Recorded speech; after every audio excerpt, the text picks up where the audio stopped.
할렐루야. 우리 찬송가 96장 같이 찬송하시겠습니다. 찬송 96장 함께 찬송하시며 오늘 이 하루도 우리 주님 바라보고 주님 앙망하며 시작하겠습니다. 찬송 96장입니다. 찬송가 96장입니다. 예수님은 누구신가? 우는 자의 위로와 없는 자의 풍성이며 천한 자의 높음과 잡힌 자의 노임되고 우리 기쁨 되시네. 예수님은 누구신가? 약한 자의 강함과 눈먼 자의 빛이시며 병든 자의 고침과 죽은 자의 부활되고 우리 생명 되시네. 예수님은 누구신가? 추한 자의 정함과 죽을 자의 생명이며 죄인들의 중보와 멸망자의 구원되고 우리 평화 되시네. 예수님은 누구신가? 온 교회의 머리와 온 세상의 구주시며 모든 왕의 왕이요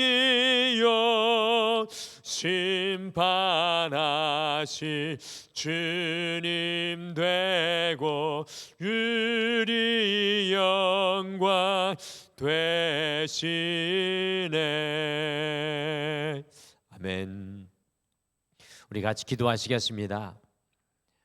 주님, 오늘도 우리를 이 귀한 전에 기도에 무릎을 꿇고 우리의 인생의 저자 되시며 우리의 삶의 인도자 되신 주님을 바라보고 주의 음성에 귀 기울이며 주님 앞에 서게 도와주심을 참으로 감사합니다. 하나님, 오늘도 하늘문을 활짝 여셔서 확신 없는 곳에 주님의 확신을 더하여 주시고 아버지, 길이 보이지 않는 곳에 여호와의 길을 내시며 낙심하고 절망하여 있는 그 자리에 하나님의 능력을 더딥혀 주셔서 오늘도 내 힘으로 내가 사는 것이 아니라 주의 능력으로 싸우며 승리하게 도와주시옵소서. 주님, 오늘도 주의 말씀을 붙들기를 소원하오니 이 말씀을 통해 타고 흐르는 주의 말씀을 마음을 알게 하여 주실 줄 믿고 감사드리며 예수님의 이름으로 기도드리옵나이다. 아멘. 우리 오늘 말씀은 누가복음 말씀입니다. 13장 말씀입니다. 누가복음 13장 1절에서 21절 말씀입니다.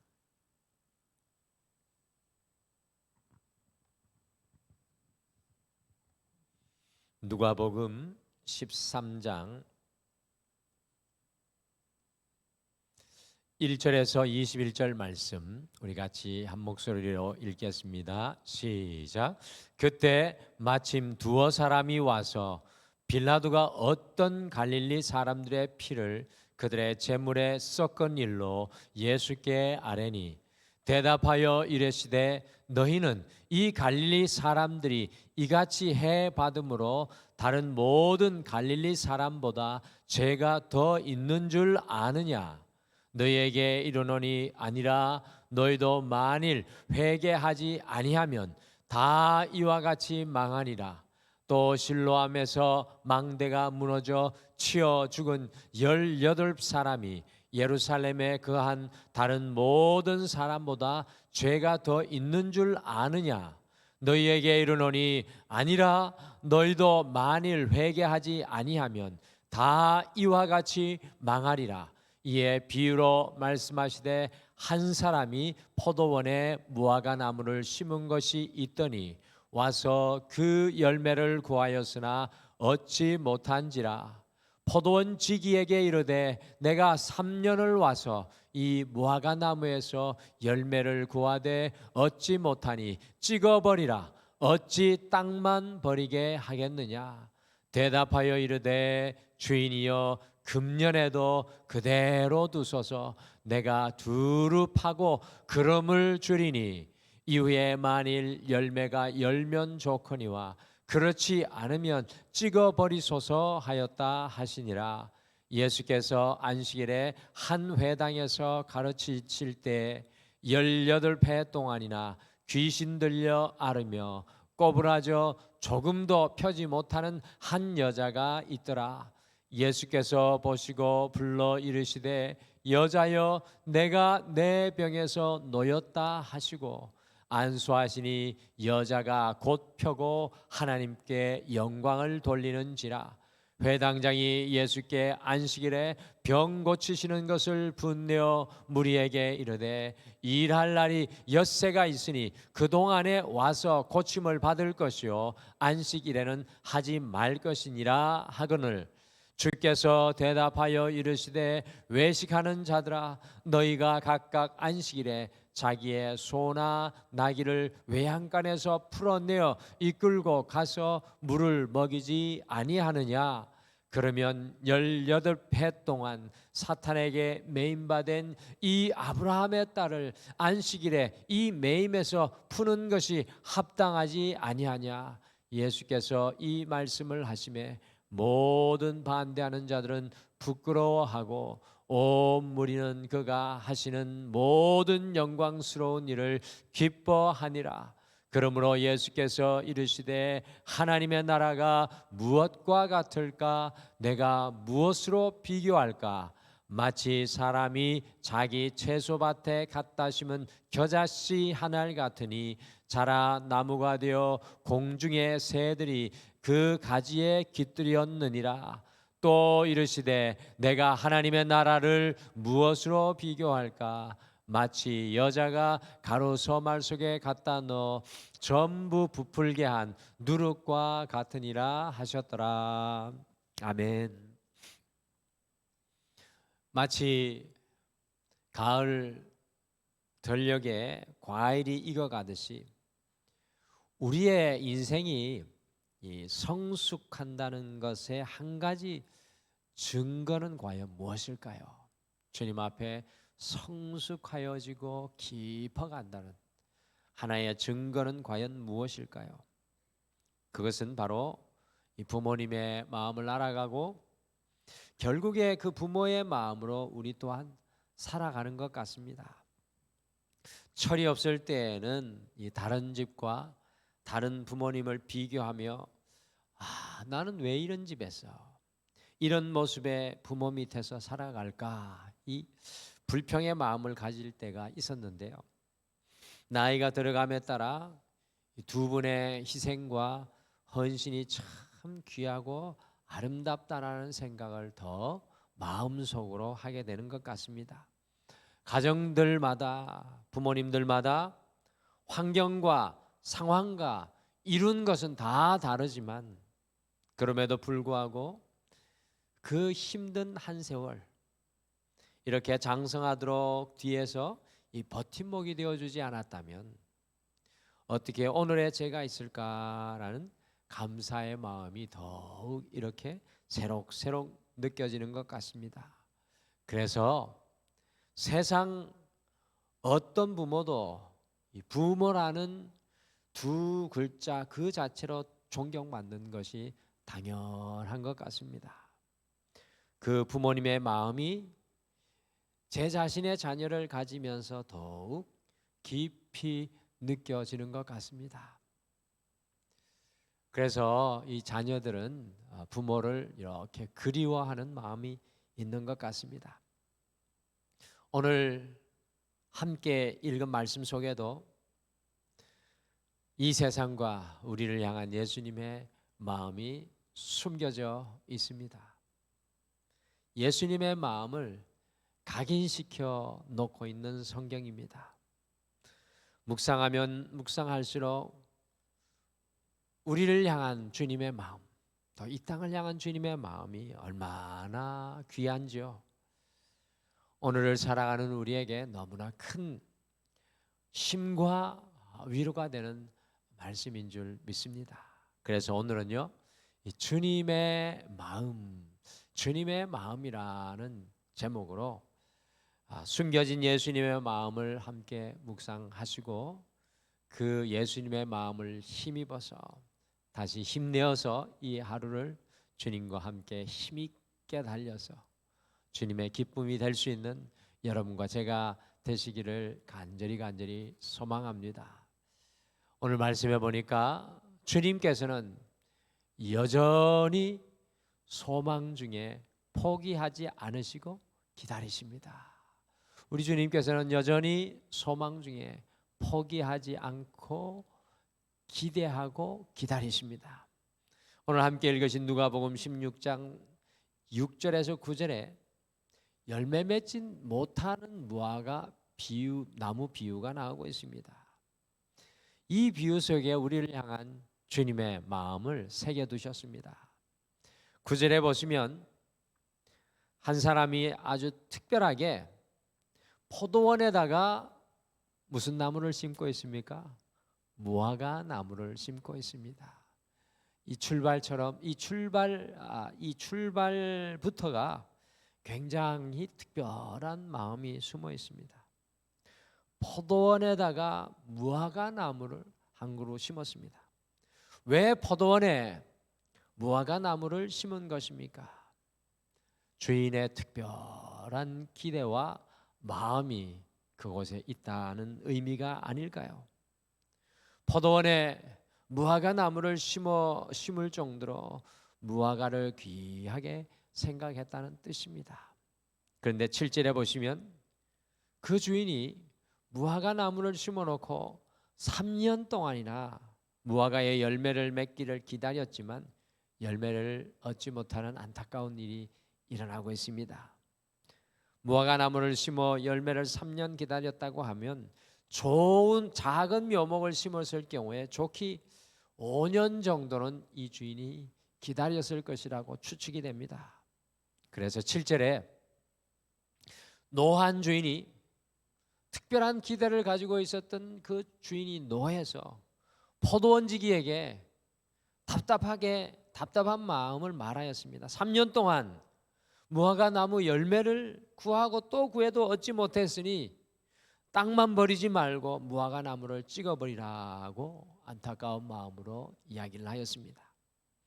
그러니 그 포도원을 지키는 그 포도원지기가 이상하게도 무화과 나무를 키우면서 무엇이라고 말하고 있습니까? 같이 누가복음 13장 8절과 9절 말씀 같이 읽겠습니다. 시작. 대답하여 이르되 주인이여 금년에도 그대로 두소서.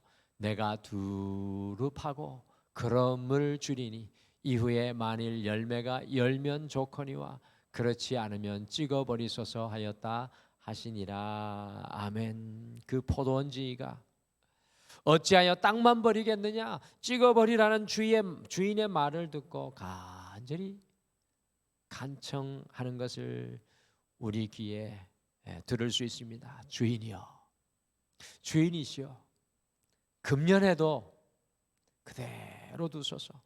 내가 두릅하고 걸음을 줄이니.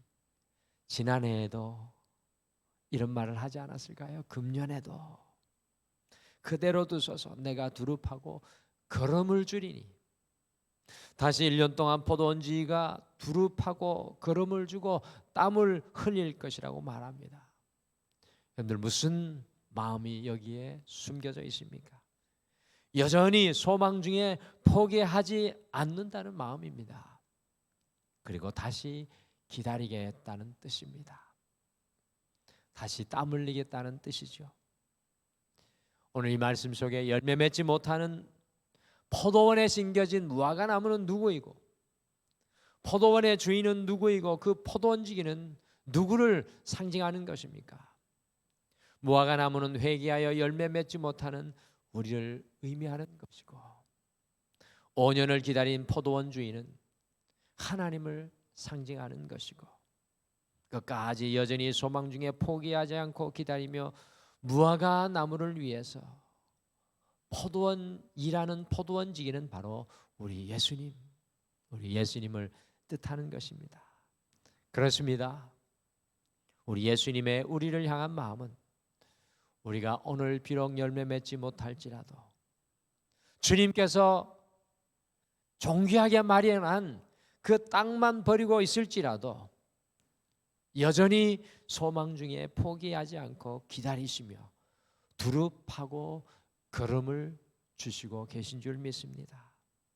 끝까지 주님은 우리를 포기하지 않으십니다. 사랑하는 성도 여러분, 오늘 이 하루 우리 주님은 여전히 소망 중에 포기하지 않으시고 우리를 기다리십니다. 우리의 인생의 땅에 주님이 대신 땀을 흘리며 두릅하고 걸음을 주십니다. 오늘도 이 하루를 시작하면서 그 주님을 바라보고 돌아서서 주님께로 돌아서서 믿음으로 다시 나아가는 여러분과 제가 되시기를 간절히 소망합니다. 그러면 반드시 우리 주님을 기쁘시게 하는 삶의 열매를 올려드리게 될 줄 믿습니다. 오늘 말씀 보니까 주님께서는 우리의 깊은 아픔과 고통을 아십니다. 우리 주님께서는 우리의 깊은 아픔과 고통을 아십니다.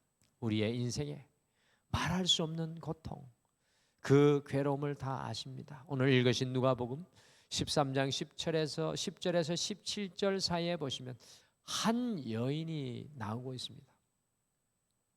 이 여인은 어떤 사람이었습니까? 우리 같이 누가복음 13장 11절 말씀 같이 읽겠습니다. 11절 같이 읽겠습니다. 시작. 18회 동안이나 귀신 들려 앓으며 꼬부라져 조금도 펴지 못하는 한 여자가 있더라. 여러분들 11절에는 모든 인생의 고통과 아픔이 마치 집약되어 있는 것처럼 18해 동안이나 귀신 들려 앓으며 꼬부라져 조금도 펴지 못하는 한 여인의 고통스러움이 숨겨져 있습니다. 10절에 보시면 안식일 날에 예수님께서 회당에서 가르칠 때 무려 이 18년 동안이나 귀신에 사로잡혀 꼬부라져 앓는 여인이 있었습니다.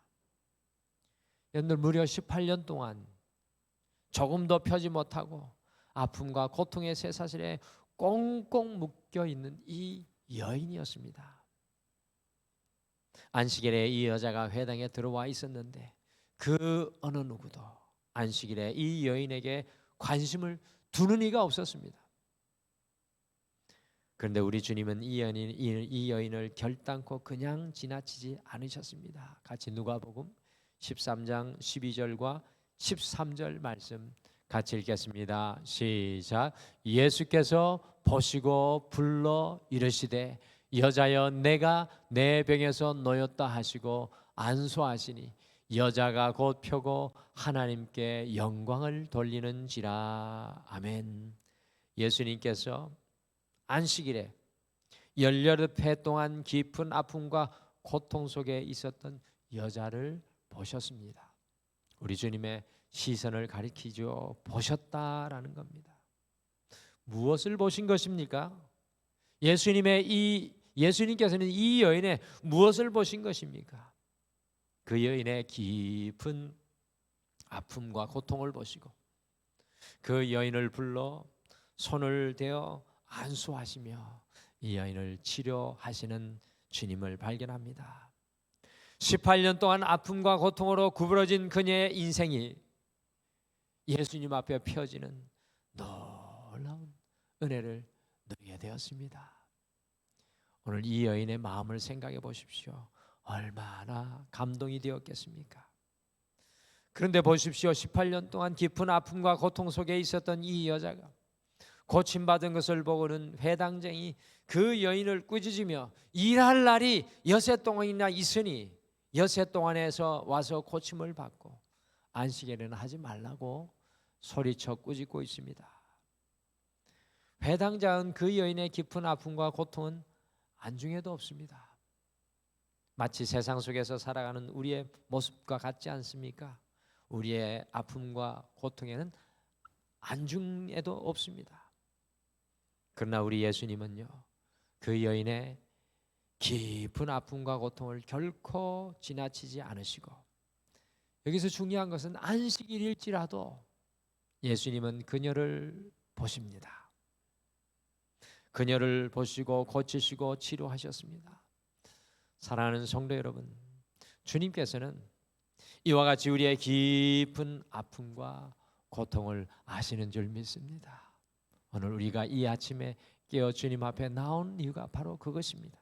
나를 보시는 주님, 나를 만지시는 주님, 나를 새롭게 하시는 주님 앞에 이 하루를 시작하는 것입니다.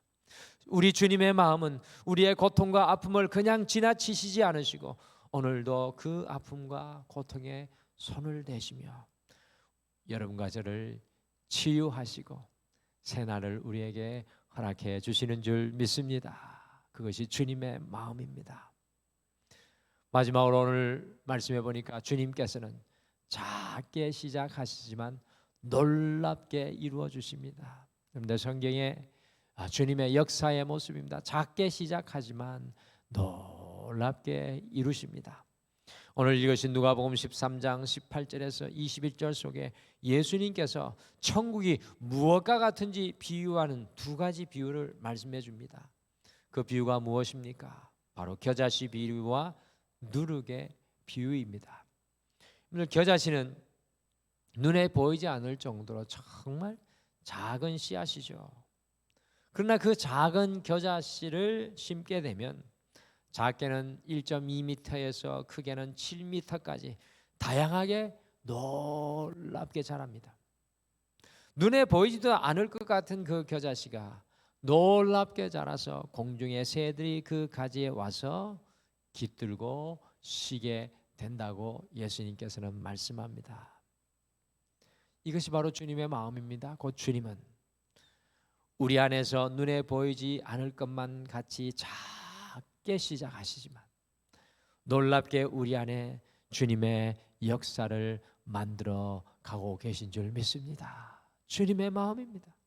천국을 품은 우리 주님의 마음은 작게 시작하시지만 주님의 그 작은 역사는 하나님의 놀라움이 숨겨져 있는 능력이 되는 줄 믿습니다. 더 놀라운 비유가 바로 누룩 비유입니다. 같이 누가복음 13장 21절 말씀 같이 읽겠습니다. 시작. 마치 여자가 가루 서말 속에 갖다 넣어 전부 부풀게 한 누룩과 같으니라 하셨더라.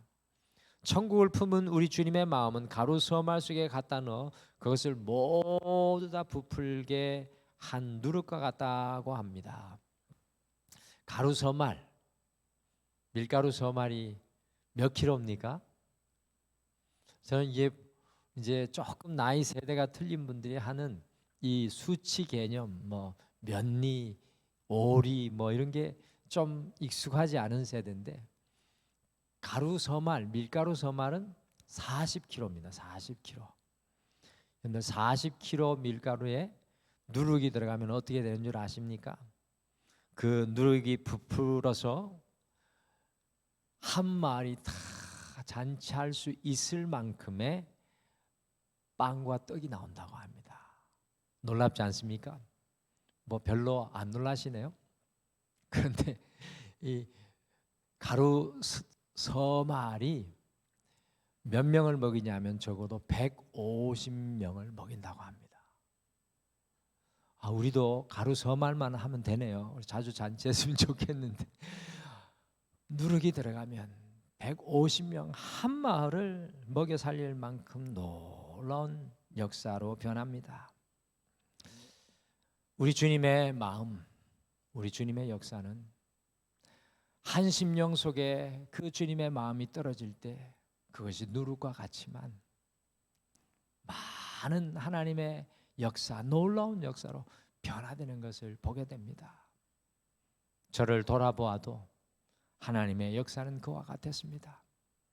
사랑하는 성도 여러분, 지금은 주님의 마음이 보이지 않는 것 같습니다. 때로 우리가 우리의 길을 걸어갈 때 주님의 마음이 보이지 않고 주님의 역사가 내 인생 속에 보이지 않는 것 같습니다 라고 불평할 때가 있습니다. 지금은 주님의 일하심이 겨자씨와 누룩과 같이 보이지 않는 것 같습니다. 그러나 주님은 작게 시작하지만 어느 한 날 우리의 인생을 돌아보게 되면 주님께서 이루신 놀라운 역사가 우리의 인생의 고백과 간증이 되게 될 줄 믿습니다.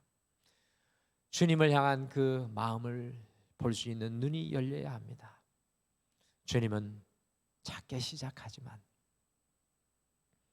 오늘도 우리의 삶의 현장에 보이지 않는 것 같지만 반드시 주님의 역사는 놀라운 하나님의 역사로 우리의 삶을 덮어주실 것입니다. 우리를 향한 주님의 마음이 특별합니다. 포도원에 무화과나무를 심은 것과 같이 주님의 마음은 특별합니다. 주님의 마음을 알고 주님의 그 마음을 품고 이 하루를 살아가는 열어가는 여러분과 제가 되기를 소망합니다. 우리 주님께서는요 여전히 소망 중에 포기하지 않으시고 우리를 기다리십니다. 주님께서는 우리의 깊은 아픔과 고통을 아십니다. 주님께서는 작게 시작하지만 놀랍게 주님의 일을 이루어 가십니다. 오늘 이 주님의 마음을 힘입어 우리의 아픔과 고통 중에서도 다시 시작하여 지금은 작지만 놀랍게 이루시는 주님의 역사를 여러분과 저의 인생 속에 반드시 누리게 되시기를 간절히 축복합니다. 우리 다 같이 기도하겠습니다. 하나님, 이 땅을 우리의 마음으로 홀로 걸어갈 때 18년 동안 귀신에 사로잡혀 조금도 펴지 못하는 인생과 같이 막힌 인생, 끝난 인생, 절망한 인생이 될 때가 참으로 많이 있습니다. 그러나 오늘도 우리가 믿음의 눈을 열어 말씀을 통해 보여주시는 주님의 마음을 품고 이 하루를 시작합니다. 주님은 세상이 끝났다고 해도 여전히 두루파 걸음을 주시며 우리 인생을 향한 그 기대와 소망을 멈추지 않으시는 줄 믿습니다. 우리 주님은 우리의 깊은 고통과 아픔을 아시고 지나치지 않으시고 우리를 치료하시는 분인 줄 믿습니다. 오늘도 그 주님 앞에 서서 주님의 손길을 느끼게 도와주시옵소서. 주님, 지금은 보이지 않고 지금은 캄캄하고 지금은 어둡지만 주님의 역사가 비록 작은 것 같지만 그것이 놀라운 파도가 되고 놀라운 바람이 되고 놀라운 하나님의 역사가 되어 우리의 인생에 하나님을 향한 간증과 고백이 넘쳐나게 될 줄 믿습니다. 오늘도 주님의 마음을 품고 기도하는 우리 성도들 위해 함께 하시고 주님의 마음을 품고 살아가는 모든 삶의 현장마다 이 봄의 기운이 찾아오듯이 하나님의 은혜의 기운이 우리를 찾아와 주시옵소서. 모든 것 주님 앞에 맡기며 예수님의 이름으로 기도드리옵나이다. 아멘. 하늘에 계신 우리 아버지여, 이름이 거룩히 여김을 받으시오며 나라가 임하시오며 뜻이 하늘에서 이루어진 것 같이 땅에서도 이루어지이다. 오늘 우리에게 일용할 양식을 주시옵고 우리가 우리에게 죄 지은 자를 사하여 준 것 같이 우리 죄를 사하여 주시옵고 우리를 시험에 들게 하지 마시옵고 다만 악에서 구하시옵소서. 나라와 권세와 영광이 아버지께 영원히 있사옵나이다. 아멘. 오늘 말씀을 생각하시며 두 가지를 먼저 기도하겠습니다. 첫 번째, 여전히 소망 중에 포기하지 않으시고 끝까지 기다리시는 그 주님을 바라보며 낙심과 실망치 않고 다시 시작하게 하옵소서라고 오늘 하루를 시작하며 우리 자신과 우리 가정을 바라보며 삶을 바라보며 기도하겠습니다. 두 번째, 우리의 깊은 아픔과 고통을 다 아시는 주님께서 비록 지금은 작지만 결국 놀랍게 이룰 것을 신뢰하며 바라보게 하옵소서라고 함께 오늘 말씀 생각하시며 기도하시다가 자유롭게 돌아가시길 바랍니다. 우리 다 같이 기도하겠습니다.